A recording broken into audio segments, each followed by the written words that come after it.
chrétiens célestes, que la paix et la grâce de notre Seigneur Jésus-Christ soient avec chacun de nous.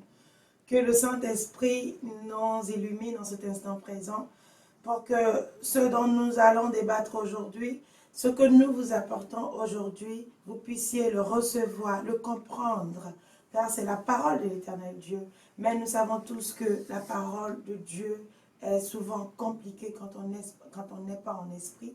Alors que le Saint-Esprit descende sur chacun de nous, descende sur vous dans vos maisons, qu'il vous bénisse, qu'il bénisse vos familles et qu'il bénisse vos demeures. Au nom de Jésus-Christ, notre Seigneur et Sauveur. Amen. Aujourd'hui, nous parlons de la sanctification, c'est-à-dire de la pureté, et de l'impureté, non pas de la pureté, mais de l'impureté, que ce soit des hommes et des femmes. Oui, bien sûr, il y a impureté, que beaucoup ne savent pas, n'ont jamais entendu parler, parce que certains ont caché le livre, les livres qui parlent de la sanctification du corps, je veux dire les Lévitiques, les Deutéronomes, et beaucoup disent que c'est des livres qu'on n'utilise plus parce que Jésus-Christ a aboli. Nous avons plusieurs fois expliqué que non, Jésus n'avait rien aboli, il nous l'a dit dans Matthieu 5. Alors nous venons parler de cela aujourd'hui. Ces impuretés qui sont aujourd'hui des blocages pour nous, les chrétiens, qui nous empêchent de réussir spirituellement, de nous approcher de l'Éternel Dieu, qui nous dit dans Psaume 24, qui pourra monter à la montagne de l'Éternel, n'est-ce pas? Donc, nous savons que Dieu même est saint, et tous ceux qui s'approchent de lui, ce sont des gens qui sont saints. Et il nous l'a dit aussi dans Exode. Alors, aujourd'hui, nous parlons de la sanctification du corps, nous parlons de l'impureté, que ce soit de l'homme, de la femme. Excusez ma voix, c'est un peu cassé là, mais j'espère que le Saint-Esprit, au cours de l'émission, ouvrira bien ma voix pour qu'elle puisse donner, et pour que vous puissiez mieux m'entendre, parce que jusque-là encore, c'est un peu bloqué là. Donc, je continue et le Saint-Esprit me donnera la voix. Alors, l'impureté, de quoi parlons-nous aujourd'hui? Nous parlons de l'impureté, nous allons parler des menstruations de la femme. La menstruation de la femme, vous savez ce que c'est? C'est l'écoulement du sang. Quand la femme a ses règles, ce qu'on appelle encore période, ça c'est la menstruation. Dieu en a parlé dans le Lévitique.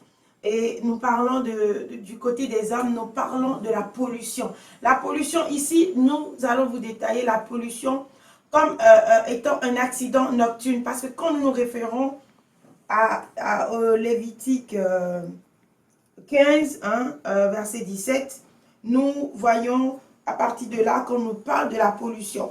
Dans le verset 18, on nous dira que si une femme va avec un tel homme, les deux devront se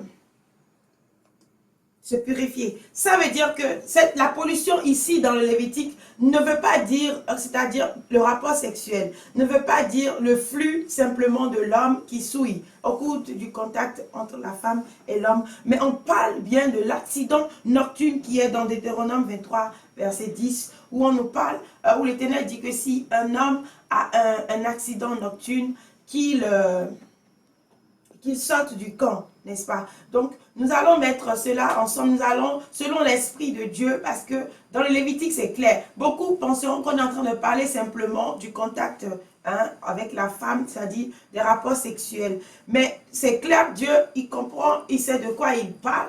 Il comprend pas mal la langue qu'il parle. La Bible n'est pas en français, mais quand on traduit, quand même, on sait que là, on nous dit dans le verset 18 que si une femme a un contact avec un tel homme, si une femme s'approche, s'il couche avec une femme, les deux devront...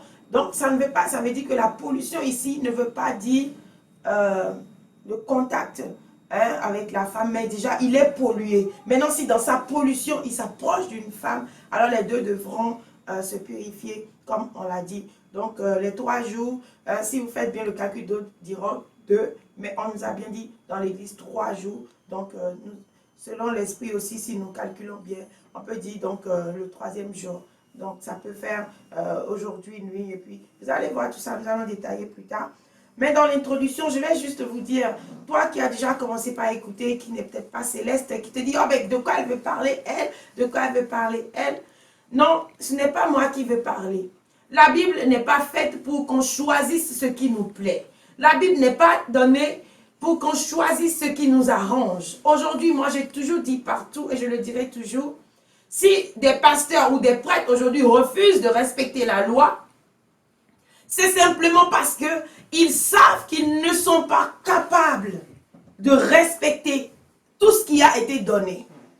Ils savent que s'ils commencent à donner des règles, des lois, il n'y aura plus assez de dîmes. Beaucoup vont déserter l'église parce que ce n'est pas facile de respecter tout cela. En tant que céleste, nous savons à quel point tu as envie de faire un premier de jeudi. Tu as vraiment besoin d'une prière, mais l'impureté vient, tu es obligé de rester. Et beaucoup de célestes aujourd'hui se lancent dans la malédiction en portant la soutane, en étant impus et en allant faire quoi, rencontrer qui, je ne sais pas, homme de peu de foi. Je ne sais pas qui vous allez rencontrer dans l'impureté. Nous allons parler de l'impureté. Oui, nous allons parler de l'impureté. Nous allons parler de tout cela. Nous parlons aussi du rapport sexuel. Après le rapport sexuel, il nous faut la sanctification. Nous laissons passer le soir. L'Éternel a considéré que le rapport sexuel se passe dans la nuit, se passe la nuit, pas dans le jour, parce qu'on nous dit que si vous commettez cela, aujourd'hui vous attendez jusqu'au soir. Donc c'est la nuit que ça se passe. Aujourd'hui ça veut dire que aujourd'hui nous le faisons le matin, nous le faisons à midi. Quand tu reviens du boulot, quand tu reviens n'importe quand, tu le fais. D'accord, si tu le fais, calcule très bien, laisse passer le soleil et va jusqu'au lendemain, purifie-toi et puis va à l'église. Ne te jette pas tout de suite en disant, en faisant de faux calculs. L'Éternel a bien considéré que c'était la nuit que de telles choses se passaient. Alors, beaucoup ont laissé le livre de Lévitique, beaucoup ont laissé les livres simplement parce qu'ils disent que Paul a enseigné ceci, que nous n'avons pas besoin de ça et que nous sommes sous la loi. Et beaucoup d'abrutis, j'aime tellement ce mot. Quand je dis abrutis, je ne vous insulte pas. Mais quand je dis abrutis, vous connaissez ce que ça veut dire abrutis? C'est quelqu'un qui est dépourvu d'intelligence.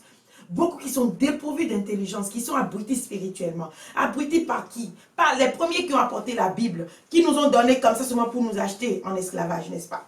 Pour tous ceux-là que ça arrange aujourd'hui, ces faux pasteurs-là que ça arrange. Ils ne nous expliquent pas tout parce que le pasteur sait que lui, là, il va coucher avec sa femme et aller à l'église le dimanche. Donc le samedi, pasteur, il fait correctement, il vient encore. Parce que c'est que dans l'église même, là, il va coucher avec la femme de quelqu'un et puis il vient encore, il monte à l'autel. Et Jésus-Christ a dit... Vous comprenez? Donc, le pasteur ne viendra pas te dire de ne pas venir. Donc, quand tu dis que dans l'impureté, on ne va pas dans les menstrues, on ne va pas à l'église, on te dit, oh, abomination. Comment est-ce que tu peux dire que Dieu, c'est Dieu même qui a créé ça, non? Dieu qui a créé là, mon frère. C'est lui qui a écrit dans la Bible que dans la menstruation, tu n'iras pas. Dieu même qui a créé, c'est lui qui a envoyé son fils Jésus, qui t'a dit que lui n'est pas venu abolir les lois ni les prophètes. Donc, est-ce que tu comprends que tout ça, là, c'est encore réservé, c'est au chaud? Alors, nous allons dans l'Acte des Apôtres aujourd'hui. Parce que c'est Paul. C'est Paul. C'est le fait que nous comprenons mal Paul qui est à la base de tout ceci. C'est le fait que nous ne comprenons pas, nous ne sommes pas intelligents pour comprendre ce que Paul dit, que nous mettons aujourd'hui sur le coup de Paul, que Paul a tout aboli, que Paul a refusé, que nous sommes sous la loi. Je vous ai dit qu'il y a un frère abruti par l'évangile, par les églises évangéliques qui m'ont dit que non, que vous les célestes vous êtes sous la loi, qui disent à nos sœurs que nous sommes sous la loi. Et toi, ma soeur, je te dis aujourd'hui, nous avons fait une émission sur les chrétiens célestes qui sont de déserter l'église. Vraiment, tu es perdu. Vraiment, quand tu écoutes les gens, tu as reçu le Saint-Esprit, la seule église qui a reçu le Saint-Esprit. Tu es dedans, je ne sais pas ce qui te manque. Tout ce qui te manque, c'est ta foi. C'est de te donner à Jésus-Christ. Tu es resté là à te donner aux bougies, à te donner aux choses vaines de cette église-là, aux œuvres vaines, maléfiques, les œuvres infructueuses de cette église. Et maintenant, tu n'as pas la foi en Dieu. Maintenant, quand les autres viennent pour insulter ton église, pour dire des choses, toi aussi, tu les suis. Réveillez-vous. Écoutez la parole de Dieu et laissez la parole des hommes. Qu'est-ce que la Bible dit? C'est ce que nous allons faire. Paul, les gens comprennent mal tout ce que Paul dit. Peut-être nous allons faire une émission et décrire qui est Paul, pour que les gens comprennent mieux.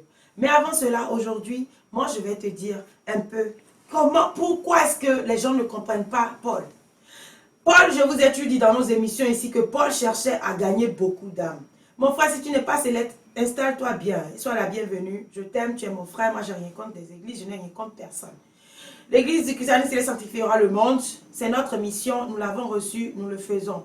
Vous pouvez ne pas porter la soutane. Mais si vous écoutez les paroles du Seigneur qui viennent de cette église, qui ont été données par le Saint-Esprit, qui sont données par une humble servante de l'Éternel, alors vous serez affranchis parce que tu connaîtras la vérité t'affranchira. Hein? Peu importe que tu sois céleste ou pas, ou ceci, cela.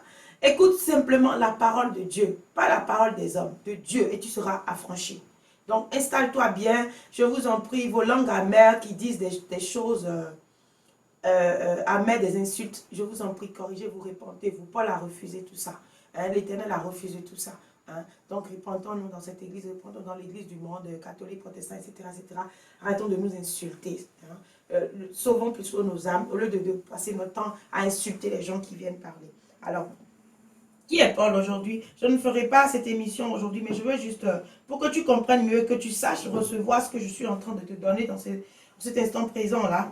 Je vais te parler un peu de Paul, hein, de ce que lui, Paul, il a pensé, de ce pourquoi, de comment, quelle était la mission de Paul. Quand nous allons d'abord dans Actes des Apôtres, vous savez, Jésus-Christ a dit, quand il a envoyé Paul chez les anciens, chez les apôtres, il leur a dit non, que c'est lui qui l'a choisi, parce que Paul était persécuteur.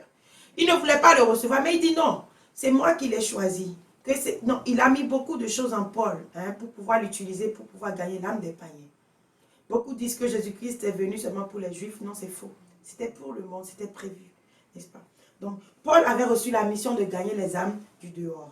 Je vous ai toujours dit, Paul ne pouvait pas aller, hein, chez les païens et leur dire: abandonnez ceci, cela. Dieu est un Dieu de loi. Si vous ne respectez pas Dieu, vous allez mourir. Les femmes, quand vous êtes en menstrues, vous n'irez pas à l'église. Et ceci, cela. Non, c'est difficile à recevoir. N'est-ce pas? Comme les pasteurs nous avons aujourd'hui. Toi qui fais mèche, tu vas mourir. Il ne faut pas lui dire ça. Tu peux servir ça aux gens qui sont déjà, hein, dans l'église, qui sont déjà mieux spirituellement. C'est ça, m'a dit, les pasteurs ne font pas leur boulot. Ils sont dans leur église et ils prêchent encore Corinthiens, qui est pour les païens là, pour des gens, des vieilles âmes qui ont déjà 50 ans dans l'église. Et c'est les mêmes paroles on dit tous les jours.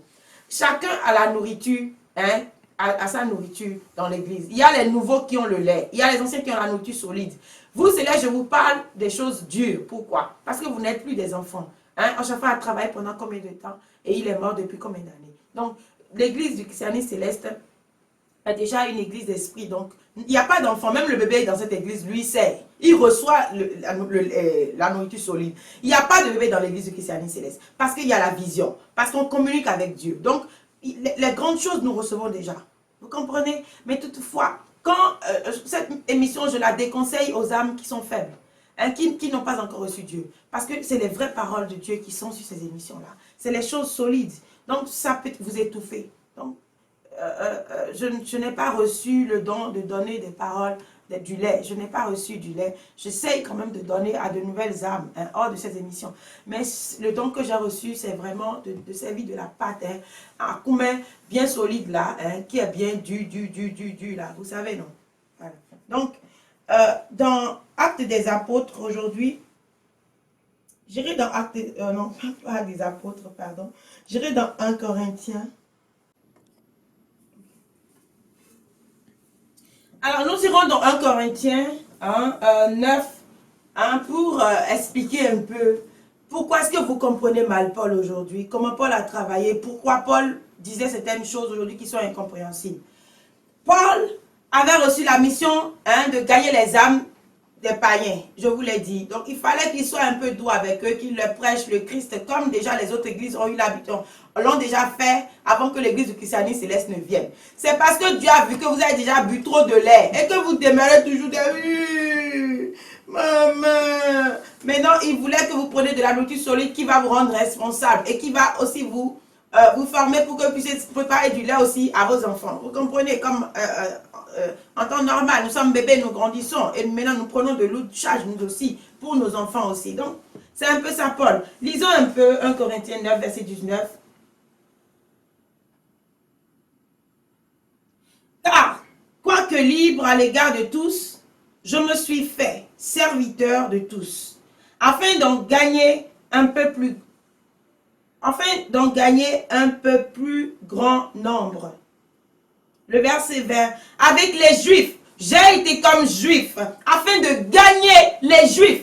Quand vous verrez Paul dans Actes des Apôtres, quand vous verrez Paul dans Hébreu, vous verrez à quel point Paul, quand il parlait aux Hébreux, hein, quand il parlait aux Hébreux, il avait un autre ton. Paul avait un autre cheminement. Parce que Paul savait le degré de connaissance, le niveau de connaissance, l'intelligence des gens qui avaient la loi. Donc, il avait un autre temps, il avait un autre cheminement, n'est-ce pas? Il ne venait pas leur apprendre du bohaba, mais il leur apprenait déjà baba, bobo. Vous comprenez?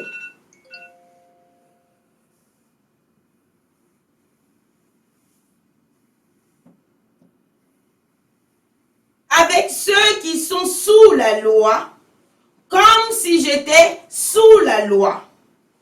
Quoique je ne sois pas assujetti à la loi.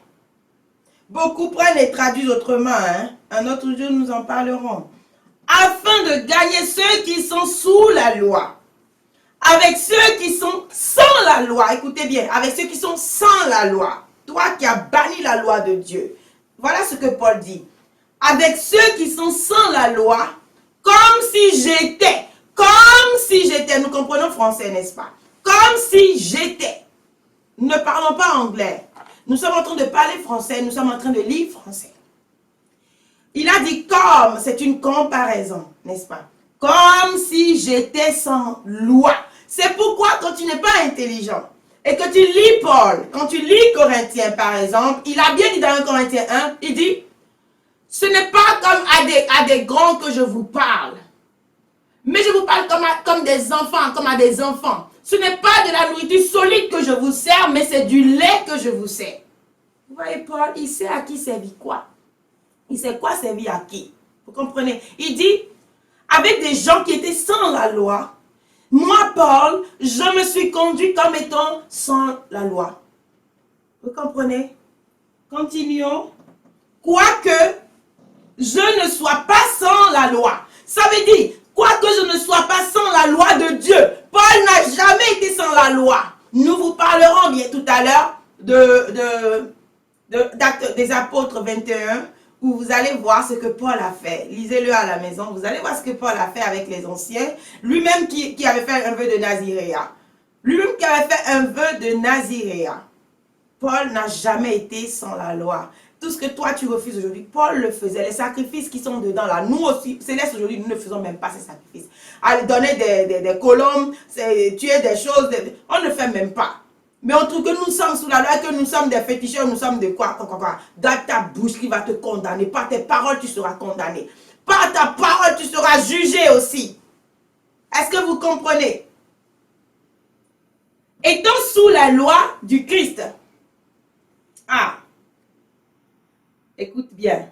Il dit que lui, Paul, avec les gens qui sont sans la loi, il s'est comporté comme étant sans la loi, quoiqu'il n'était pas sans loi, mais étant sous la loi de Christ. Oh, gloire à Dieu. Mais le sang, vous tous qui suivez ces émissions, c'est l'Éternel qui nous a envoyés. Mais cet Éternel qui nous a envoyés, qui est là dans les cieux, qui est le Tout-Puissant, l'Almighty, il vous donnera la sagesse, il vous donnera l'intelligence, il éclairera votre esprit afin que vous compreniez les Écritures, afin que vous vous donniez aux Écritures, afin que vous respectiez les Écritures. Au nom de notre Seigneur Jésus-Christ. Amen. Nous n'allons pas détailler aujourd'hui parce que nous n'avons pas beaucoup de temps. Déjà, ce que nous avons fait est déjà trop long. Nous allons continuer et revenir dessus une autre fois par la grâce de notre Seigneur Jésus-Christ. Afin de gagner, voilà la mission, afin de gagner ceux qui sont sans la loi, ceux qui étaient sans la loi, qui pensaient que la vie est belle, il y a la vie en Jésus-Christ, il y a ceci en Jésus-Christ. Bon, aujourd'hui, pour ceux qui connaissent Jésus mal et qui disent, ouais, il y a la vie en Jésus-Christ, il y a la vie. Mais, attention, il faut mettre en parenthèse, il y a aussi la souffrance en Jésus-Christ, ce que nous ne prêchons pas souvent, n'est-ce pas? Ce que nous ne prêchons pas souvent. Mais nous sommes là pour vous rappeler qu'il y a aussi des souffrances. Il y a la difficulté. Vous comprenez, comme le dit ce cantique universel, « Oh Jésus, ta présence, c'est la vie et la paix. La paix dans la souffrance, la paix dans la souffrance. » Quand vous souffrez, Jésus-Christ vous procure cette paix-là dans la souffrance, afin que vous puissiez résister, afin que vous puissiez vraiment demeurer dans la paix du Christ. C'est comme ça. La souffrance ne manque pas dans le christianisme, ne manque pas. On continue. Donc, nous étions au verset 20. Donc, Paul, son objectif, c'était de gagner les gens qui étaient sans la loi. Donc, il partait vers eux. Il leur disait, par exemple, quand je reste dans Corinthiens, il leur disait, bon, nous allons faire, que Dieu nous accorde vraiment le temps de faire ces choses-là, puisque nous allons le faire de toute façon. Parfois, le temps ne suffit pas pour que nous soyons ici et puis dans les autres ministères. Alors, Paul dit, donc, vous pouvez manger les choses sacrifiées aux idoles. Donc, c'est avec la foi et avec la foi. Mais lisez correctement jusqu'à la fin. Vous allez voir qu'il utilise une manière subtile pour vous interdire de manger. Que ce soit dans Romains, que ce soit dans Corinthiens. Quand il vient vers eux, il ne veut pas leur interdire tout de suite pour qu'ils disent « Oh, toi qui es trop compliqué, il y a trop de lois. » pour s'en aller. Mais il les amadoue un peu. Vous comprenez, il utilise vraiment du tact, de l'intelligence, de la sagesse pour les amener. Ils vont dire, c'est bon de manger. Mais à la fin, il te dira, si tu sais que ça, là, ce ne sera pas bon pour ton frère, il ne faut pas manger. Il t'interdit, mais indirectement. Avec les gens qui sont sans la loi, je me suis comporté comme étant sans la loi. Donc, il vient vers eux. C'est comme quelqu'un qui fume la cigarette. Je viens, je dis, mais écoute, ma soeur, bon, c'est pas un problème de fumer de la cigarette. Hein. Tu peux fumer, c'est bon. Mais tu sais, et je crois que la cigarette... ça détruit le cœur, hein, ça donne le cancer, ça donne ceci, cela. Hein. Tu comprends? Mais je te dis, il faut boire d'abord, il faut fumer. Mais après, je t'explique les conséquences. Après, j'arrive à te dissuader d'une manière. C'est pas comme quand tu viens avec quelqu'un, tu lui lances un... Bon! Si tu fumes la cigarette, tu vas mourir. Tu te diras, non, moi je ne mourrai pas, moi j'ai la foi que je ne vais pas mourir, moi je vais fumer au nom de Jésus. Tu te diras encore ça. Donc vous comprenez, donc c'est pour ça Paul, il allait doucement. Vous n'avez pas compris la sagesse qu'il avait reçue. On continue. Je me suis fait faible avec les faibles, afin de gagner les faibles. Je me suis fait tout à tous, afin de les sauver tous.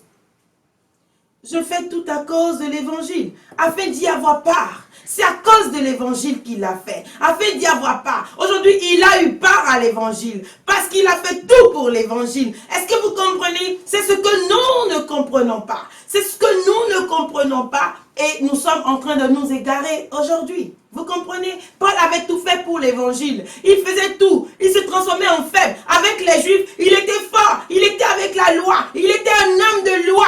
Paul a dit, Pierre, les anciens lui diront dans Actes des Apôtres 21 que beaucoup pensent que tu es sans loi. Alors montre-leur que tu n'es pas sans loi. Et c'est ce qu'il a fait. Nous allons lire tout à l'heure. Mais Pierre nous a expliqué. Dans 1 Pierre 3, il nous a expliqué. Dans le verset 15, que nous allons lire. Lisons. Voilà. Croyez que la patience de notre Seigneur est votre salut. Comme notre bien-aimé frère Paul vous l'a aussi écrit selon la sagesse qui lui a été donnée. C'est ce qu'il fait dans toutes les lettres où il parle de ces choses difficiles à comprendre, dont les personnes ignorantes et mal affermies tordent le sens comme celui des autres écritures pour leur propre ruine. Alors, je disais 2 Pierre 3, verset 15. Alors, vous voyez, les gens tordaient le cou déjà à l'enseignement de Paul depuis. Exactement comme ça se fait ici aujourd'hui encore. Les gens tordent le cou à l'enseignement de Paul. Quand Paul dit quelque chose, on lit et tout de suite on se lance dedans. Non, vous les célestes, vous faites ceci, il y a trop de cela, il y a trop de règles. Jésus est mort sur la croix pour nous. Exactement comme les gens se méprenaient. Alors dans Acte 21, vous avez la preuve de ce que nous avons toujours dit ici, que les gens ne comprenaient pas les enseignements de Paul. Exactement comme les faux pasteurs aussi aujourd'hui. toutes sortes de pasteurs. La parole de Dieu nous dit dans Corinthiens que nous sommes prêts à renverser tout jugement, tout raisonnement qui va contre l'enseignement de Dieu, à renverser tout jugement, tout raisonnement et toute autre personne qui viendra pour la gloire de son nom, tordre le cou à l'évangile. Oui, l'Esprit de Dieu qui est en nous est là pour renverser tous ces raisonnements faux là. Qu'il vienne et qu'il nous prouve par A plus B que la parole de Dieu nous dit qu'il ne faut pas respecter le Lévitique, qu'il ne veut pas faire ceci, il ne veut pas faire cela. Même la parole est claire, même dans Actes des Apôtres, vous comprenez que les gens se méprenaient sur Paul, se méprenaient sur les enseignements de Paul. Vous avez la preuve aujourd'hui. Et on continue. Donc, vous avez lu un peu avec moi. Prenez bien votre Bible.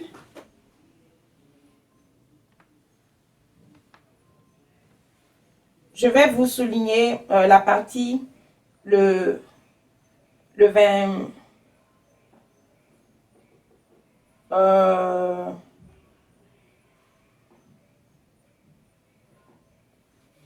le 22.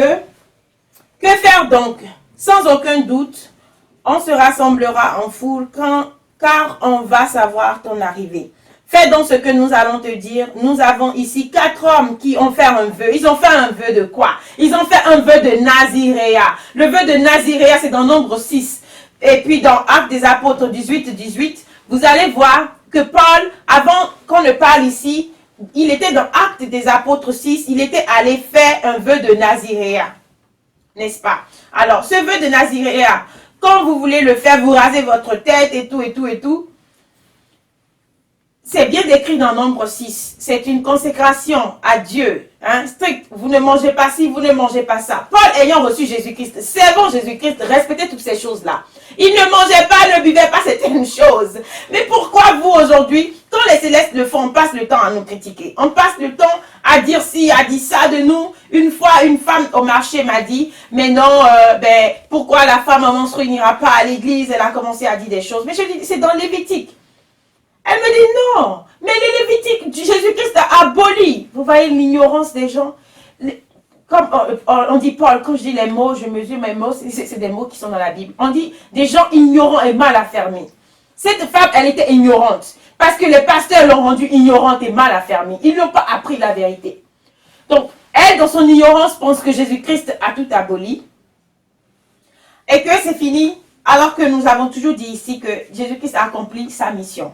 Pas ta mission à toi. Il a dit, prends ta croix et suis-moi. Est-ce que tu comprends? Si quelqu'un veut me suivre, qu'il prenne sa croix et qu'il me suive. Donc, il n'y a pas de Jésus est mort pour moi et tout est fini. Non, rien n'est fini. C'est quand il est mort là que ça a commencé. Les autres ont compris, ils ont marché selon ça. Ils n'ont rien aboli des lois de Dieu. Il a dit dans Matthieu 5, je ne suis pas venu abolir les lois ni les prophètes. Ainsi donc, la loi demeure, on vous parle de la sanctification. On vous dit que la femme en menstruée ne rentre pas dans l'église de Dieu. N'est-ce pas? Lisons. Donc, nous allons lire le Lévitique 15 à partir du 19. Vous parlez déjà de la pureté de la femme, de l'impureté de la femme et c'est-à-dire, c'est une forme de sanctification de la chair, n'est-ce pas? La femme qui aura un flux de sang en sa chair restera 7 jours dans son impureté. Quiconque la touchera sera impur jusqu'au soir. Tout lit sur lequel elle couchera pendant son impureté sera impur, et tout objet sur lequel elle s'assiera sera impur. Quiconque touchera son lit lavera ses vêtements, se lavera dans l'eau, et sera impur jusqu'au soir. Quiconque touchera un objet sur lequel elle s'est assise lavera ses vêtements, se lavera dans l'eau et sera impur jusqu'au soir. S'il y a quelque chose sur le lit ou sur l'objet sur lequel elle s'est assise, celui qui la touchera sera impur jusqu'au soir. Si un homme couche avec elle, et que l'impureté de cette femme vienne sur lui, il sera impur pendant 7 jours, et tout lit sur lequel il couchera sera impur. La femme qui aura un flux de sang pendant plusieurs jours hors de ses époques régulières ou dont le flux durera plus qu'à l'ordinaire sera impur tout le temps de son impureté, de son flux, comme au temps de son indisposition menstruelle, tout lit sur lequel elle couchera. Et là, nous irons dans la constitution de l'Église de Christianisme Céleste. Nous l'avons lu déjà dans la Bible, dans le Lévitique. Donc, nous parlons, maintenant, nous allons dans la constitution pour lire. Article 93, numéro 8, et 12 interdits, donc nous sommes le 8e interdit, dit: il est interdit aux membres chrétiens célestes de sexe féminin en période menstruelle d'entrer dans l'enceinte des paroisses.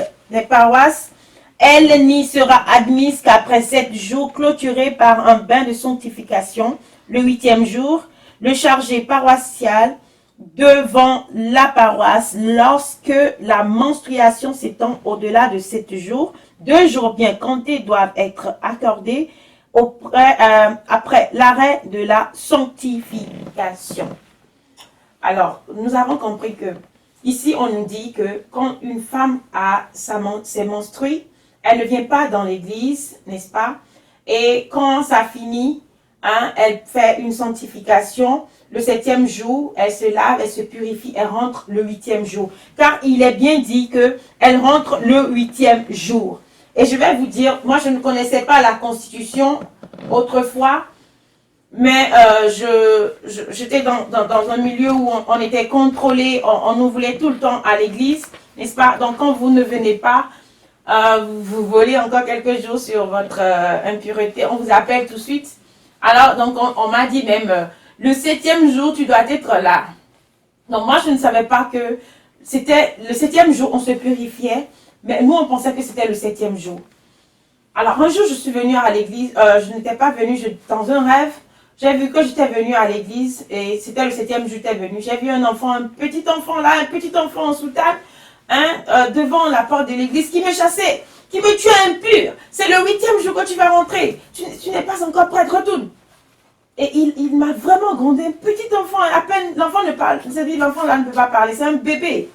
Vous voyez, mais c'est un ange, vous comprenez. Donc, ça veut dire que tout a un sens chez Dieu et tout est vraiment important. Tout ce qu'on a donné à l'église de Christianisme Céleste, rien n'est au hasard. La sanctification, elle est très importante pour Dieu. Mais la Bible nous parle tellement de la sanctification. Paul nous a parlé tellement de la sanctification. Sanctification sans laquelle personne ne verra Dieu, et physique et spirituel. Vous comprenez? Donc, aujourd'hui, malheureusement, dans notre église, il y a les femmes en menstrues qui vont à l'église. J'en ai vu. Surtout quand vous allez à Imeco, tellement de choses. Vous voyez même des couches dans les douches. Vraiment, même les gens n'ont plus la crainte de Dieu et rentrent à l'église avec des couches.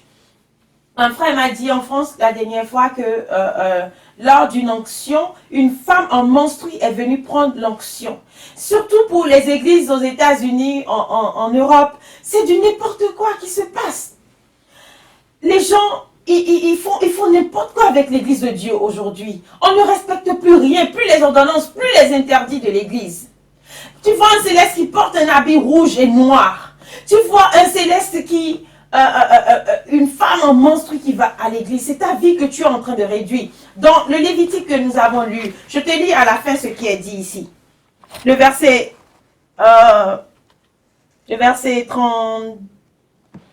31. Vous éloignerez les enfants d'Israël de leur impureté, de peur qu'ils ne meurent à cause de leur impureté, s'ils souillent mon tabernacle qui est au milieu d'eux.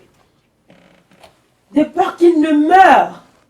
Vous comprenez que l'Éternel a ajouté la mort à cette sanctification parce que c'est important pour lui. Donc ça veut dire que si tu fais ça, que tu es en menstrué, que tu viens dans l'église de Dieu, tu es impur et que tu viens dans l'église de Dieu, tu es en train de diminuer les années de ta vie. Tu diminues les années de ta vie comme ça. Parce que ici, il a bien dit au prophète qui vous a donné cela. Il nous l'a laissé dans le Lévitique. Les Paul que vous lisez, que vous dites qu'ils ont changé quelque chose. Vous avez vu ce que les pierres ont dit à Paul? Vous avez vu ce que Paul a fait? Paul avait fait un feu de Naziréa. Paul s'est rasé la tête. C'est une tradition chez les Juifs. Jésus-Christ n'a pas changé cela. Les autres ont toujours vécu. Paul a été pharisien jusqu'à la mort. Il respectait tout. Vous avez entendu parler de sacrifice dans la lecture que nous avons lu dans Actes des Apôtres 21? On a dit que lui, là, il paye les frais pour que les autres aillent se raser. Et qu'il assure de l'argent aussi pour les sacrifices, pour que tout ce qu'ils vont payer. Quand ils vont acheter des colombes et tout ça, que Paul donne. Jésus-Christ n'a pas aboli ces genres de choses-là. Ce que Jésus-Christ a aboli, c'est le sacrifice des boucs pour l'expiation du péché. C'est tout. Il a changé, il a transformé le sang des boucs par le sang de Jésus-Christ. Dieu a transformé, il a changé. Dieu, en fait, il est loi. Et quand il établit une loi, il ne renverse plus sa loi. Dieu est un Dieu de loi, de principe. Un Dieu de préceptes, d'ordonnances, de loi. Dieu ne peut pas se contredire. Dieu lui-même a déjà dit, il en sera ainsi. S'il venait échanger, ça veut dire qu'il est un menteur. Il dit, je ne suis pas un menteur. Je ne suis pas un homme, ni le fils de l'homme pour mentir. Pour me repentir. Donc, il ne se répand pas, il ne change pas. Mais tout ce qu'il fait, quand il dit quelque chose, il peut prendre autre chose pour remplacer cela. Il avait demandé qu'on prenne le sang des boucs, mais il a envoyé Jésus-Christ parce que le sang des boucs ne suffisait pas pour l'expiation des péchés. Alors, il a envoyé le sang de Jésus-Christ pour remplacer cela. Mais Jésus-Christ a compris. Il vous a dit qu'il n'est pas venu pour changer les lois ni les prophètes. Les lois demeurent. Vous avez vu dans ce que nous avons lu tout à l'heure, ils ont dit que les gens pensent que Paul a changé. On n'a même pas dit la loi. Ils ont bien parlé de Moïse. Ils ont bien parlé de Moïse. Est-ce que vous comprenez? Donc, moi, je préfère que vraiment nous demandons le discernement à Dieu. Que nous demandons, ils disent, ils ont entendu dire que tu enseignes aux Juifs dispersés parmi les gentils c'est les païens, dispersés parmi les gentils, de se séparer de Moïse. De se séparer de Moïse, ça ne veut pas dire se séparer de Moïse, mais ça veut dire de se séparer de la loi. Est-ce que vous comprenez? Se séparer de la loi. Pourtant, c'est les disciples de Jésus-Christ qui parlaient à Paul. C'est les Pierre, les Jacques qui parlaient à Paul. Est-ce que nous comprenons? Donc, ces gens-là, ils ont été sous le Christ. Le Christ, est-ce que le Christ va encore leur dire plus tard quelque chose de différent que ce qu'il leur a dit? Ça n'a jamais changé. Parce que ils sont restés auprès de lui, ils ont vu comment il a agi. Lui-même n'a fait que tout ce que la Bible disait. Il n'a jamais été contre Moïse. Avez-vous jamais vu Jésus-Christ parler mal de Moïse? Non, jamais. Mais pourquoi voulez-vous que nous on parle mal de Shaphat aujourd'hui? Moïse était un prophète. Dieu a donné aussi un prophète aujourd'hui en notre temps, qui est Biléou. Si Dieu lui donne des choses, nous devons respecter. Alors, pourquoi est-ce que nous viendrons maintenant dire que non, il est mauvais? Le Christ même n'a même pas parlé en mal de Moïse. Est-ce que vous comprenez? Alors, pourquoi est-ce que nous allons rejeter les lois de Moïse? Pourquoi est-ce que nous allons rejeter ce que Dieu a dit à Moïse? C'est les traditions des hommes qu'il a refusées dans Marc. Nous allons parler de ça un jour. Qui sont différents de la loi que Dieu a donnée à Moïse. Alors, parce que quand vous lisez Lévitique, on vous dit bien que l'Éternel a dit. On n'a pas dit Moïse a dit. L'Éternel a dit. Donc ici, on nous dit que les gens disent de lui qu'il est en train de séparer les gens de Moïse, leur disant de ne pas circoncire leurs enfants, de ne pas se conformer aux coutumes. Simplement parce que Paul dit que la circoncision ne sert à rien, l'incirconcision ne sert à rien. C'est la foi. Donc beaucoup pensent qu'on vous dit ne vous circoncisez. Mais écoutez, dans Actes des Apôtres, est-ce que vous avez oublié? Il a circoncis Timothée. Paul utilisait ça, la sagesse et l'intelligence de Dieu. Il était trop rusé. S'il vient vers les gens, il vous dit, ne mangez pas ci, ne faites pas cela. Les gens ne vont pas adorer Dieu. Quand je suis rentrée dans l'église du Christianisme céleste, on ne m'a rien interdit. Le Saint-Esprit m'attirait toujours. Il m'attirait gentiment. Ce n'est même pas un homme qui a travaillé sur moi. C'est le Saint-Esprit lui-même.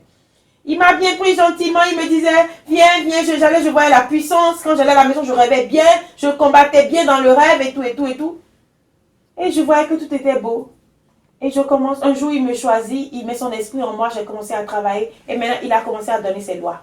Tu ne feras pas ci, tu ne feras pas ça. Tu ne feras pas ci, tu ne mangeras pas ça, tu ne mangeras pas ça. Je ne pouvais plus. Comme l'a dit la chanson, Tratra, mais Léo, Tratra, mais Léo. Où est-ce que je peux aller? C'est fini. Je suis déjà là. Je ne peux plus m'en aller. J'ai toujours dit si c'était un homme qui m'avait dit ça, jamais je ne l'écouterais. J'ai dû tout abandonner. Travail, business, tout pour Dieu. Ce n'était pas un homme qui me l'a demandé. Mais c'est Dieu même qui a voulu qu'il en soit ainsi. Donc je me suis vue seulement en train d'obéir. C'est ce que Paul aussi faisait. C'est pourquoi il parle de conviction. Si ta conviction te reproche quelque chose que tu manges, que tu fais, ça veut dire ne le fais pas, c'est un péché. Il sait que le cœur ne ment pas, la conviction ne peut jamais te mentir, ta conscience ne peut jamais te mentir. Elle révèle toujours ce qui est vrai. Et même si tu te couches, même si toi tu refuses, la conscience va te reprocher, elle va te dire la vérité. Paul, vraiment, il était rempli de sagesse. Et moi, j'admire beaucoup sa sagesse. Et vraiment, je bénis vraiment la sagesse que Dieu lui a donnée. Vous voyez, Paul, il savait que s'il allait vers les païens, qui avaient déjà tellement de règles, ils vont dire, où est la différence entre Jésus-Christ et Vaudou? Donc, du coup, il leur disait, non, Jésus-Christ, c'est la liberté. Mais il sait que si tu es de Dieu et que tu viens, un jour, tu vas comprendre, tu vas laisser tomber. Nous aussi, aujourd'hui, quand l'Éternel nous confie des âmes, c'est comme ça, on fait. On ne leur dit pas, ne fais pas ci, ne mange pas ça. Mais on commence à travailler avec eux, petit à petit. Et le Saint-Esprit commence à leur révéler des choses. Et ils comprennent. C'est parce que ces faux pasteurs n'ont pas le Saint-Esprit. Ils n'ont même pas la pédagogie de l'enseignement. Ils n'ont pas la parole de Dieu, même le Saint-Esprit qui devait être ce pédagogue qui allait les conduire. Ils n'ont pas le Saint-Esprit. Ils n'ont pas le Saint-Esprit pour que le Saint-Esprit leur dise, voilà comment vous allez procéder. Chaque âme est différente et chaque âme a un esprit différent que vous devez apprendre à sonder pour savoir comment aider cette âme-là. Il y a des gens qui ont déjà la foi et qui sont capables de vite comprendre. Ils ont vraiment la facilité, la faculté de comprendre. Mais il y a d'autres qui sont vraiment calés là dans la tête. Il faut aller doucement avec eux. Il faut leur servir du lait. Après, petit à petit. C'est comme ça. C'est ce que Paul fait. Il leur servait du lait. Dans 1 Corinthiens 1, il nous dit quoi? Il dit, ce n'est pas de la nourriture solide que je vous ai servi, mais c'est du lait que je vous ai servi. Vous voyez la technique. Paul avait une technique en fait de procéder. Il utilisait une technique pour approcher les âmes. Mais ici, là, les gens aujourd'hui, quand on va aller dire Dieu va vous bénir, Dieu est grand, Dieu, venez, Jésus-Christ, on commence à chanter comme si c'est... Non. Paul avait une technique pour sauver les âmes. Il les appelle gentiment, il essaie de dire, Jésus-Christ est bon, il est mort sur la croix pour nous, pour que nous ayons la vie, etc., etc. Puis après, bon, tu dis, oui, je veux me baptiser. Quand tu baptises et tu tombes dedans, c'est fait, tu reçois le Saint-Esprit, il commence à te diriger. Le Saint-Esprit commence à te parler. C'est fini. Il peut parler vers vous et dire, vous ne mangerez pas les poissons sans écailles. Vous ne mangerez pas le porc. Non, ça c'est pour les Juifs. Ils connaissent déjà la loi. Ils sont nés dans la loi. Vous allez voir que Paul, dans tous ses épîtres, il était tellement bon avec doux avec les âmes. Mais dans Hébreu, vous sentez vraiment de la dureté dans Hébreu. Quand vous lisez l'Hébreu, là, c'est pour les chrétiens en fait. L'hébreu, c'est pour les célestins. Vous devez lire plus hébreu que les Corinthiens. Corinthiens, il a parlé aux païens. Est-ce que vous comprenez? Il a parlé aux Corinthiens, les païens. Mais dans hébreu, il a parlé à ceux qui connaissent déjà la loi. À ceux qui connaissent déjà Dieu. N'oubliez pas que Dieu est un feu dévorant. C'est ce qu'il a dit. Dans hébreu, Paul était dur. Parce qu'il parlait aux gens qui avaient la loi. Mais de l'autre côté, il parlait à de nouvelles âmes qu'il voulait appeler. Tu viens chez moi pour d'adorer quelqu'un et tu commences à me dire que moi, la personne va me tuer si je n'obéis pas. Tu ne me verras jamais. Tu viens me dire, viens Jésus, Jésus, et tu me dis que Jésus, quand on n'obéit pas, il punit, hein, tu vas mourir. Et moi, je vais te suivre. Jamais je ne vais te suivre, mon frère. Et je vais te dire, mais va mourir avec ton Jésus là-bas. Si moi, on m'avait dit ça, je n'allais jamais suivre quelqu'un. Hein. On m'a dit que c'est bon, hein, je ne savais même pas que j'allais dans Céleste. On m'a dit autre chose. Je suis allée là, j'ai bu habits là, mais j'avais peur des habits là. Habits là, j'avais peur de ça. J'aimais pas ça. Bref, donc, nous continuons. Il y a tellement de choses à dire sur la sanctification, mais nous sommes sur le côté des femmes, n'est-ce pas? Nous sommes sur le côté des femmes. Donc, qu'est-ce que je veux vous dire dans Luc 8, 44? je veux vous parler de cette femme qui était en sang et qui a touché la robe de Jésus-Christ. Vous allez comprendre une chose. Aujourd'hui, quand on dit à la femme en menstruée, n'allez pas à l'église, les gens ne comprennent pas. Aujourd'hui, il y a beaucoup de faux pasteurs. Ils ne comprennent rien à la loi de Dieu. Ils n'ont pas de puissance aujourd'hui, ils ne savent pas pourquoi ils n'ont pas de puissance. Vous savez pourquoi Shapha a fait tant de miracles et qu'il n'a jamais échoué jusqu'à mourir? Parce que quand vous respectez la loi, vous êtes agréable à Dieu. Qu'est-ce qu'un péché? Le péché, c'est la transgression de la loi. C'est la transgression de la loi. C'est ça qu'on appelle un péché. Donc, Shapha, il obéissait à la loi de Dieu qui lui avait prescrite. Loi qui n'était pas différente de ce qui est dans la Bible. Nous connaissons les lois que nous avons dans l'Église. Les préceptes et les ordonnances que nous avons, nous connaissons. Bon. Les autres aujourd'hui, ils critiquent cette Église parce que, au lieu de donner le cœur à Jésus-Christ pour qu'il les illumine, les éclaire et les conduise, ils sont remplis de préjugés, d'insultes, d'attaques. Et bon, voilà, ils sont là dans leur vie, ils n'avancent pas. Ils sont obligés maintenant d'aller prendre des forces occultes, des forces diaboliques pour pouvoir faire des miracles, faire tomber les gens et faire parler des langues de la sirène aux gens. Après, on vous dit que c'est vous la sirène. Peu importe. Alors, aujourd'hui, nous parlons de l'impureté de la femme. Nous sommes sur ça. Si on a le temps, on va faire en même temps pour l'homme aussi, la pollution et autres là. Mais si on n'a pas le temps, on va continuer plus tard. Donc, dans Luc 8, nous avons cette femme qui a touché Jésus-Christ. Je vais lire. Elle s'approcha par derrière et toucha le bord du vêtement de Jésus. Au même instant, la perte de sang s'arrêta. Et Jésus dit, « Qui m'a touché ?» Comme tous s'en défendèrent, Pierre et ceux qui étaient avec lui dirent, « Maître, la foule t'entoure, te presse et tu dis, qui m'a touché ?» La foule t'entoure et te presse et tu dis, qui m'a touché? C'est pas possible, Jésus. Mais regarde, tout le monde, tous ceux qui sont là, tout le monde te presse, tout le monde t'entoure. Et comment tu peux dire qui m'a touché? Il y avait beaucoup de mains sur lui. Mais simplement parce qu'en ce moment, il n'y avait aucun impudique, aucun impur qui touchait Jésus-Christ. Tout le monde connaissait la loi en Israël. Quand vous êtes impur, vous ne pouvez pas vous approcher même de Jésus-Christ, d'un saint comme lui. Donc, tous ceux qui étaient avec lui étaient saints. Mais quand la femme menstruée l'a touché, une force est sortie de lui. Il a dit, je vais vous le lire, la réponse. Ils lui ont dit, la foule te touche, tu dis, qui m'a touché? Alors, qu'est-ce que Jésus lui répondit? Il dit, quelqu'un m'a touché car j'ai connu qu'une force était sortie de moi. J'ai connu qu'une force était sortie de moi. Donc, quand la femme impure a touché Jésus-Christ, une force était sortie de lui. Il y a impureté. La force est sortie de lui. Est-ce que nous comprenons? Parce que la femme qui était impure avait touché le Seigneur Jésus-Christ. Sa puissance était comptée en lui. Lui, quand il travaille, il sait combien d'énergie il dépense. Il sait combien d'énergie il sort.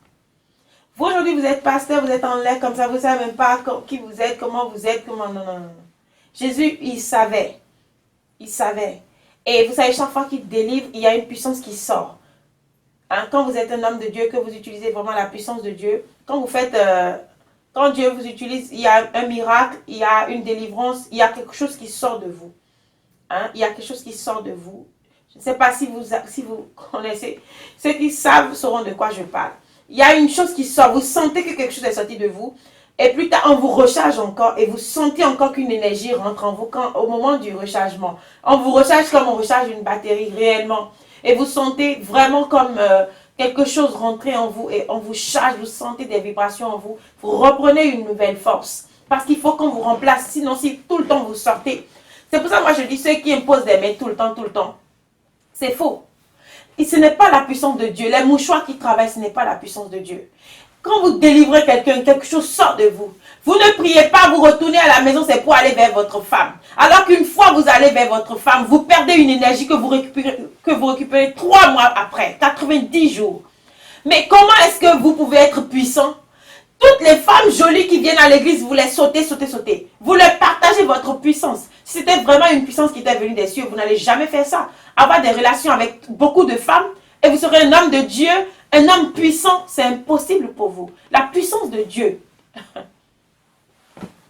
Dans un autre... on ne va pas détailler tout ça. Le temps est en train de passer.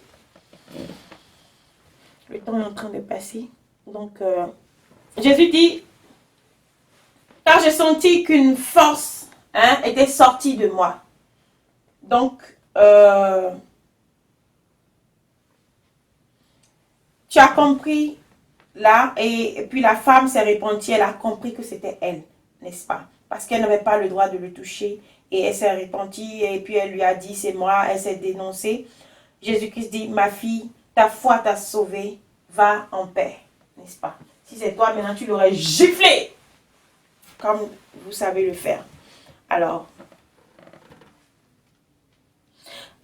donc, la menstruation, elle est très dangereuse.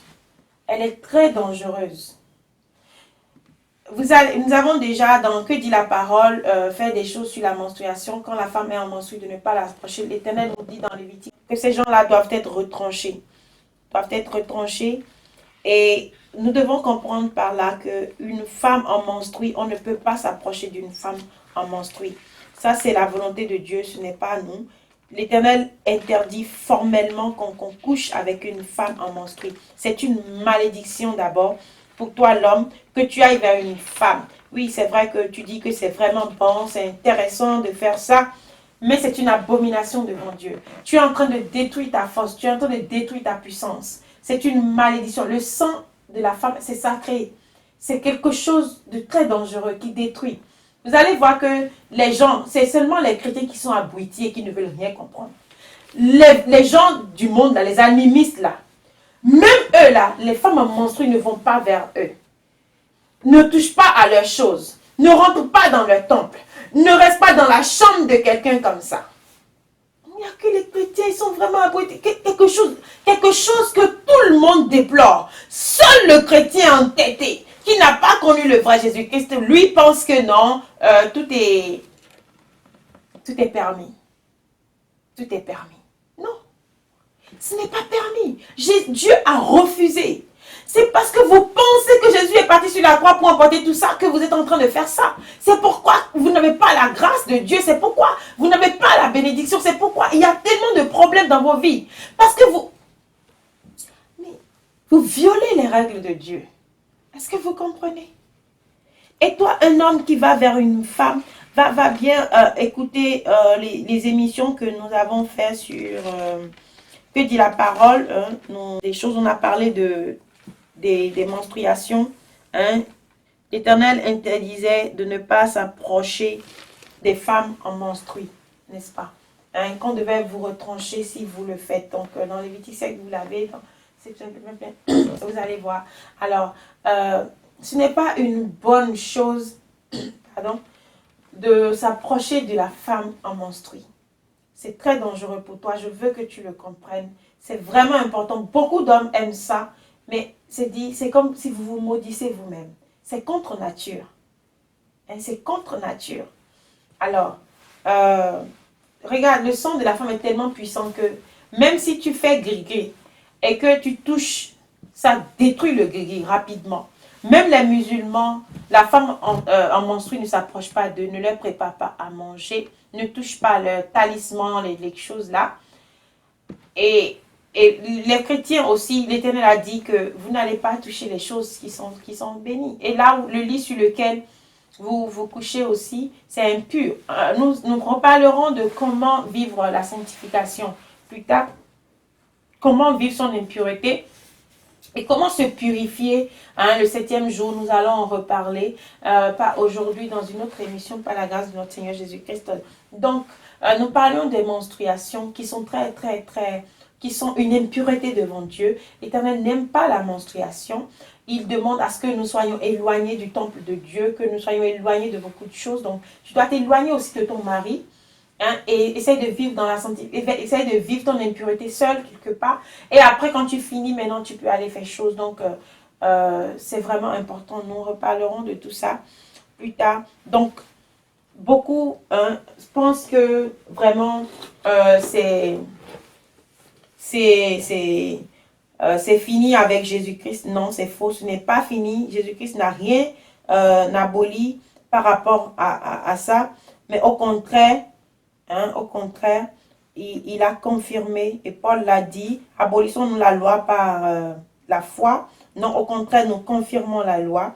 Paul nous dit dans Thessaloniciens 4, il nous parle de la sanctification, dans Corinthiens de la sanctification, plein de livres, il nous parle de la sanctification. Alors nous irons parler du de la deuxième impureté des hommes. Nous avons parlé des femmes, maintenant nous allons parler des hommes. L'impureté chez les hommes. Dans le Lévitique ici, on nous parle des hommes. Nous allons le lire, verset 16 de Lévitique 15. Qu'est-ce qu'on nous dit? L'homme qui aura une pollution lavera tout son corps dans l'eau et sera impur jusqu'au soir. N'est-ce pas? On parlait de la pollution. La pollution dont on parle ici, c'est un accident nocturne, n'est-ce pas? Et dans le Lévitique 15, verset 16, on a dit que l'homme qui aura une pollution doit laver son vêtement, un peu comme on a parlé de la femme, n'est-ce pas? On vous dit, l'homme qui aura une pollution lavera tout son corps dans l'eau et sera impur jusqu'au soir. Tout vêtement et toute peau qui en seront atteints seront lavés dans l'eau et seront impurs jusqu'au soir. Si une femme a couché avec un tel homme, ils se laveront l'un et l'autre et seront impurs jusqu'au soir. Donc, nous avons compris, la pollution, c'est un accident nocturne. Ce qui arrive aux hommes, quand ils dorment, ils se réveillent avec sperme, qu'on appelle. Ils voient qu'ils sont mouillés la nuit. C'est quelque chose qui arrive, c'est un phénomène qui se passe, ça s'explique sur différentes formes, je vais dire. C'est quelque chose qui peut arriver par comment je dirais, pour ne pas rentrer dans la philosophie, pour ne pas parler de Freud, je dirais quand même que parfois les choses les envies que vous refoulez là à l'intérieur de vous, par exemple dans une journée, vous rencontrez une femme que vous désirez, donc vous retournez à la maison, vous dormez la nuit et là vous venez accomplir votre acte que vous avez eu la nuit. Donc la journée, ce que vous avez désiré, que vous n'avez pas pu accomplir, vous venez accomplir la nuit. Donc ça arrive et peut-être tu vas rêver te voyant avec Josiane que tu as rencontrée dans la journée que tu as désiré. Ça arrive à beaucoup d'hommes qui désirent les femmes comme ça. Donc, il vient accomplir son acte la nuit en dormant. Ça, c'est un fait qui peut créer la pollution. Il y a un autre, il y a le trop-plein. Il y a le trop-plein aussi, ça veut dire que l'homme a trop de choses en lui. Il a un maximum de flux en lui qu'il n'a pas libéré. Donc là aussi, on parle de... Bon, il peut y avoir la pollution cela peut causer la pollution. Parce que Paul nous dit dans Corinthiens, il dit, si quelqu'un manque de continence, qu'il se marie. Si quelqu'un manque de continence, qu'il se marie. Donc, comme il le dit, je voudrais que les hommes soient comme moi. Je voudrais que les hommes soient comme moi, que les hommes ne se marient pas, qu'ils soient comme moi. Mais toutefois, si quelqu'un manque de continence, qu'il se marie. Hein, il vaut mieux se marier que de brûler. Je suis en train de lire comme ça, je ne vois pas. C'est dans 1 Corinthiens 7. Hein. Donc, si quelqu'un manque de continence, qu'il se marie. Hein. Il vaut mieux se marier que de brûler. N'est-ce pas? C'est ce que Paul dit. Donc, dans 1 Corinthiens 7, vous allez voir un peu quand il parlait du mariage, la réponse qu'il donnait aux Corinthiens par rapport au mariage, n'est-ce pas? Donc, il vaut mieux que tu te maries hein, que de brûler. Parce que quand on ne se vide pas, c'est-à-dire quand on n'a pas une femme et qu'on ne vide pas le flux, ça mène les hommes mal à l'aise, n'est-ce pas? Et les hommes sauront de quoi je parle. Donc, vous voyez, parfois, quand il y a ce trop-plein là, la nuit, vous venez vider je ne suis pas scientifique, mais il faut comprendre de quoi je parle. Donc, je vais vous expliquer ce que c'est que la pollution dont on parle. Bon, je ne suis pas docteur, je ne suis pas scientifique, mais bon, vous comprenez déjà de quoi je parle. On a tous étudié ces choses-là. Donc, les hommes, c'est ça la pollution. Quand tu te réveilles, que tu vois ce flux-là, quand on parle de flux, c'est ce liquide-là qui sort. La femme, le flux de sang, c'est le sang qui sort, c'est un liquide aussi, c'est un flux. Le flux de l'homme, c'est l'eau, hein, jaunâtre ou je ne sais pas de quelle couleur c'est, mais bon, qui est appelé le sperme. Donc, c'est ça qu'on appelle flux ici chez l'homme. Donc, ici, ce flux-là est appelé pollution. Parce que c'est une pollution. Tu as pollué hein, le lit, l'endroit, c'est venu comme ça. C'est un accident. C'est une pollution. Donc, quand vous avez cette chose-là, vous êtes impur toute la journée. C'est-à-dire que vous n'allez pas à l'église. L'homme qui a un flux, il y a une pollution, il ne va pas. C'est pareil que l'homme qui a un rapport sexuel avec une femme. Quand tu as un rapport sexuel avec la femme, tu ne vas pas à l'église, tu ne rentres pas dans l'hôtel de Jéhovah, mais tu restes chez toi. Pendant, jusqu'au soir, quand on dit ça, vous faites 3 jours, comme on a donné dans l'église du christianisme, il laisse 3 jours. Ça veut dire que vous allez à l'église, vous avez votre flux, disons, le samedi. C'est-à-dire vous avez une pollution le samedi, vous avez prédication le dimanche à l'église, vous n'allez pas.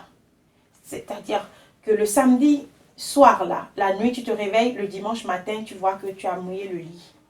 Et que c'était un accident. C'est bien sûr un accident, tu ne l'as pas fait exprès.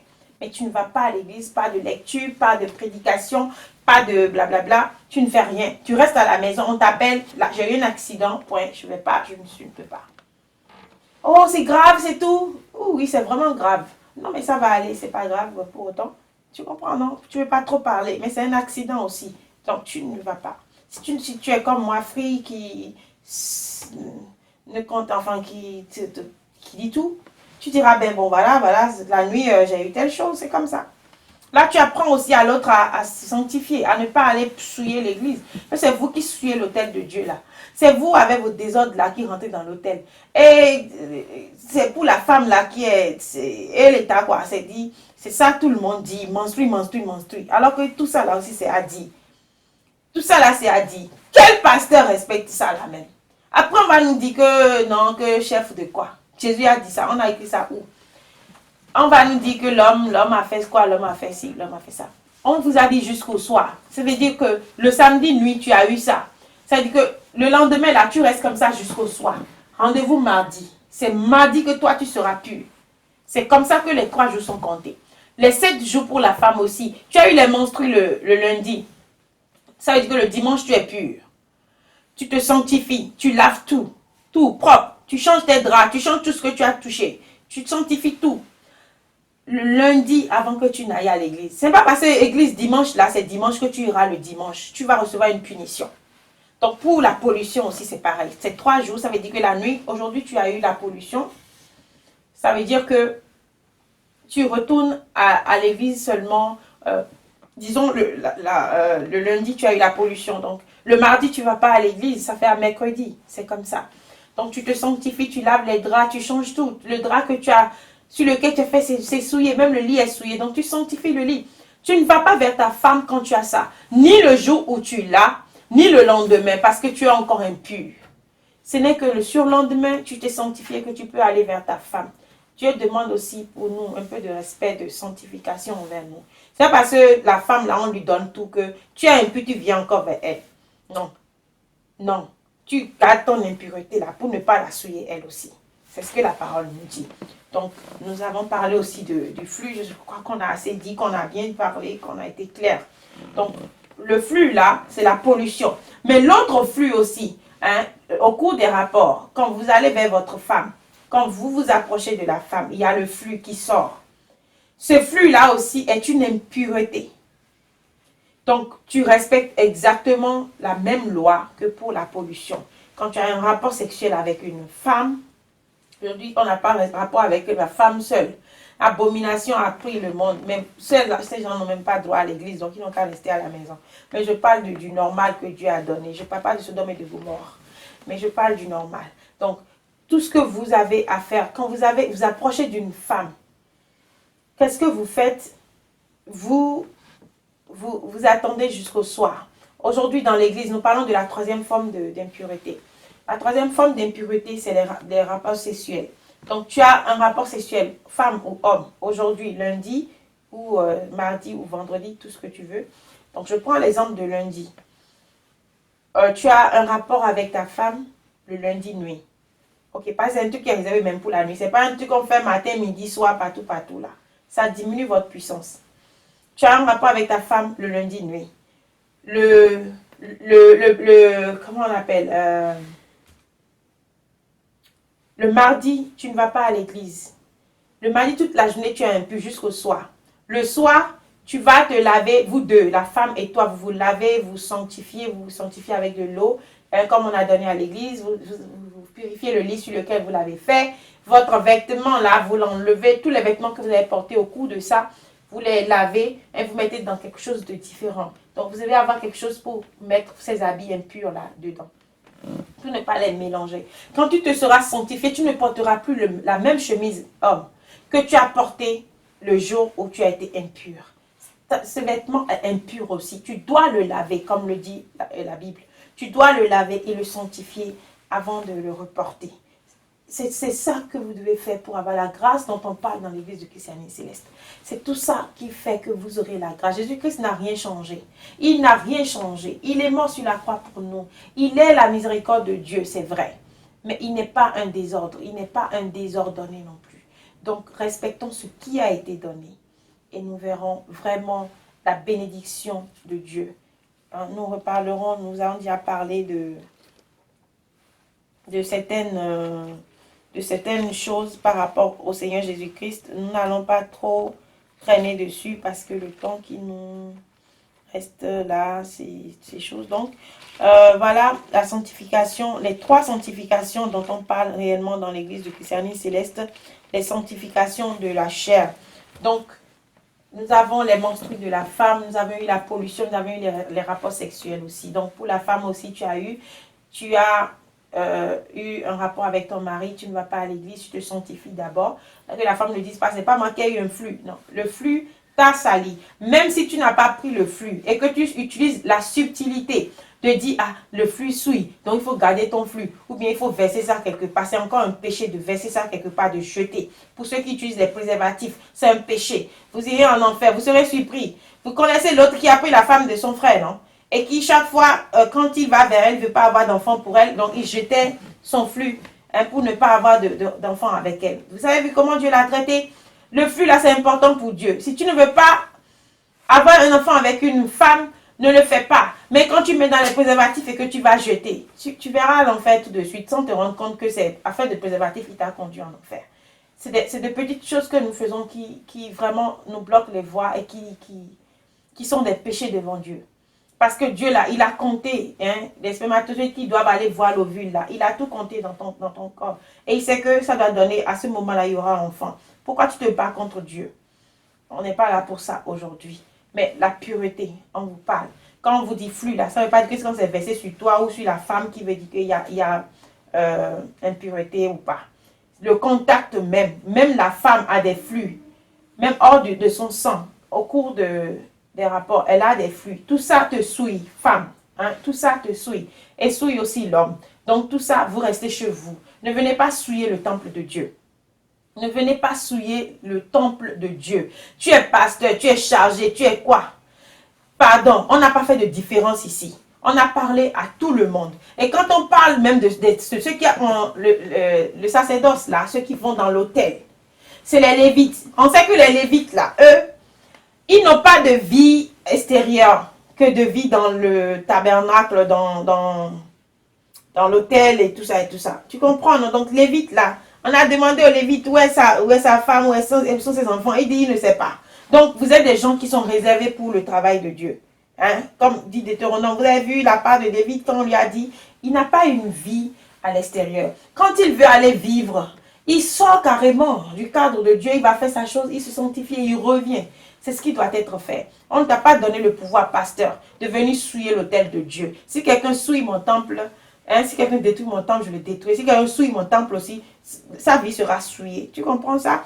Donc, il n'y a pas de grade pour la pureté, il n'y a pas de grade pour l'impureté. C'est toute catégorie confondue que Dieu a dit. Donc, sanctifions l'autel de Dieu, sanctifions l'église de Dieu. Aujourd'hui, pour vous qui allez, en étant impurs, vous détruisez votre vie. Vous détruisez votre vie. Nous avons connu beaucoup de gens qui ont souillé le temple de Dieu comme ça, mais aujourd'hui, leur vie, c'est misérable. Franchement, leur vie est misérable. Donc, répandons-nous dans la Sainte Église, changeons de comportement, aimons la sanctification. C'est pourquoi nous portons du blanc, une robe, pour que nous soyons vraiment sanctifiés. Pour la sanctification aussi, il y a les vêtements que nous portons. L'impudicité, là, ça fait partie aussi des impuretés. Tu portes des jupes mini, des choses où tes seins sont dehors, là. Tout ça, là, c'est manoué, ça, là. Tout ça, c'est de l'impureté. Parce que tu rends tous les hommes impurs. Quand ils te voient, là, comment ça, tu comprends? Donc, un peu de pudeur. Un peu de pudeur, un peu de pureté dans l'esprit, dans le corps. Que Dieu nous bénisse et qu'il nous garde. Nous reparlerons plus tard, si Dieu le veut, de comment gérer son impureté. Donc, ça sera très prochainement.